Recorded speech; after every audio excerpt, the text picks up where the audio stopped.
করা হয়েছে, মালামাল করা হয়েছে এবং ঘটনার সাথে জড়িত 4 জন ডাকাতকে গ্রেপ্তার করা হয়েছে। এছাড়া আরও 3 জন ডাকাত তারা ঢাকা জেলা এবং আমাদের জেলার সমন্বয়ে গ্রেপ্তার করা হয়েছে। তারা সেখানে আটক আছে।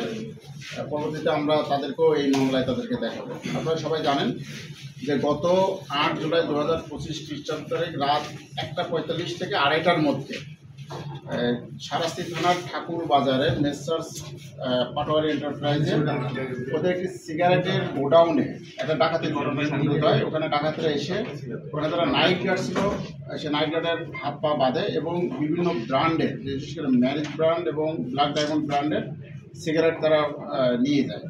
এছাড়া মোবাইলও নিয়ে যায় তারা। এই ঘটনা সংঘটিত হওয়ার পর থেকে সেখানে পুলিশ যায়। পুলিশ যাওয়ার পরে ওখানে পুলিশের যে আইনগত যে ঘটনাস্থলে যে আইনগত যে ব্যবস্থা, এই ব্যবস্থাগুলো আমরা গ্রহণ করি।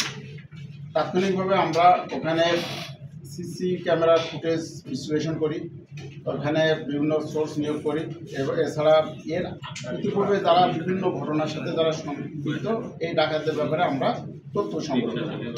এক পর্যায়ে আমরা জানতে পারি যে আন্তঃজেলা ডাকাত দলের তারা এসে এই ডাকাতির ঘটনাটা সংঘটিত করেছে।